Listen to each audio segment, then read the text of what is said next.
Hello, I'm Charlene Bauer, and this is the third day of the 2016 Ladies Co-Driver Challenge finalist training weekend. We woke up around 4:15 on Saturday morning and packed the van, leaving around 5 a.m.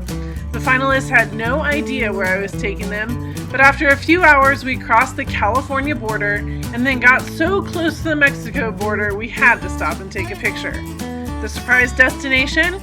California, where we met Emily Miller, host of the Rebel Rally at Raspy Roost. Welcome to Saturday of the Ladies Co-Driver Challenge! You want to be a smart driver and you want to have very good, precise navigation skills. But that's just the basics.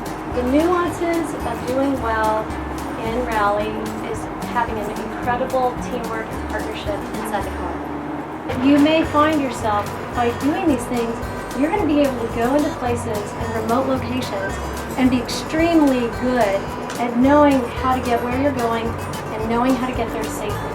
And it opens up the whole world to you. We were about an hour late because I hadn't accounted for the 3 20-minute potty stops, so we got straight to business. First, learning how to use a compass. When you hold the compass, you want to see exactly what corresponds to your heading. And to do that, you need to put that up, straight out. You're going to use one of these sights. This is a sight, almost like a gun sight. Now what I want to do is I'm going to put the nipple in my sight here, and then I'm going to spin the base plate until the red needle boxes inside the red box, red in the shed.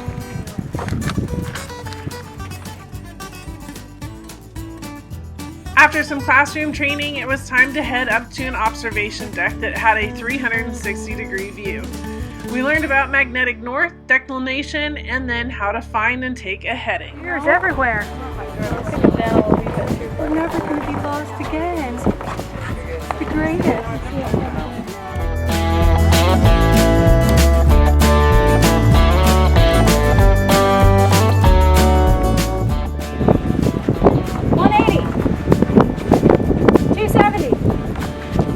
360. Which is 0.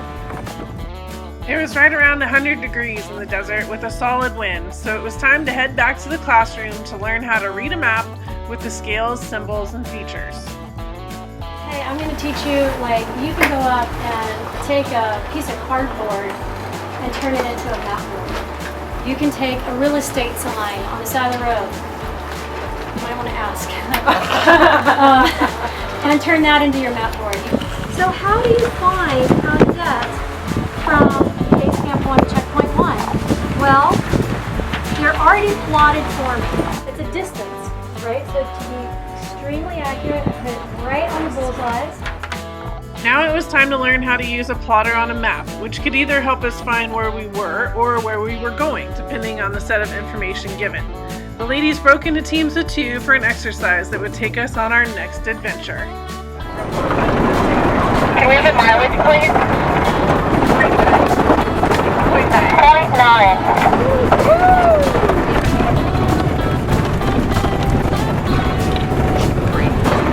Okay, we just did 2.2 and the road is starting to curve to the right.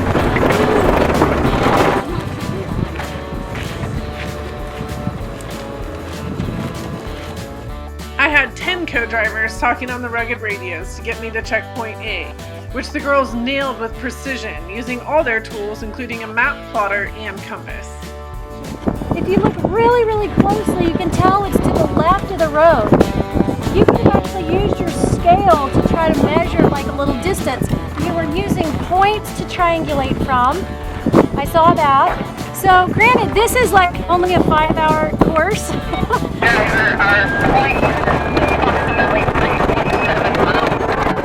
You're going awfully fast. What's our mileage?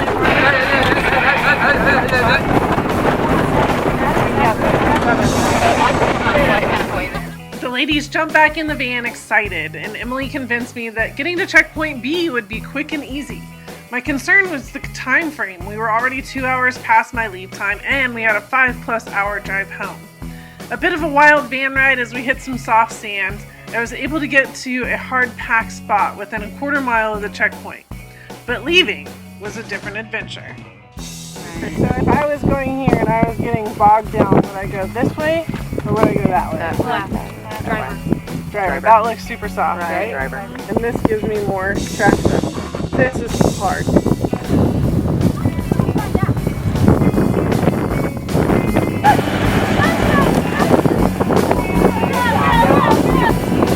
What did y'all just do? Recovery skills came into play as the 15-passenger van sunk into the soft sand. With the wind blowing, the temperatures high, and considering we had already been on the move for over 12 hours, the ladies put in great efforts to digging, using tools, and pushing. After a second attempt, I drove the van to another hard spot where I waited for the group to climb back in. These are just learned skills. Some people pick them up faster than others. But remember that how can you be great at anything you've only done for 5 hours of your life? And you didn't do that one skill for 5 hours, you did each skill for a few minutes before you went on to the next. So really, to be great at it, you have to have a lot of hours and a lot of experience. So just don't, whatever you do, don't get discouraged or say, ooh, I wasn't as good at this as I was at that. But also remember, don't just focus on what you're good at. I've seen a lot of mistakes by people who just say, oh, I love plotting maps. So they get really good at plotting maps, or I'm really good at navigating on that map. But they're not great at triangulating. So then they have fewer skills to work with. You want to take all the skills in your tool belt and be able to use them to figure things out.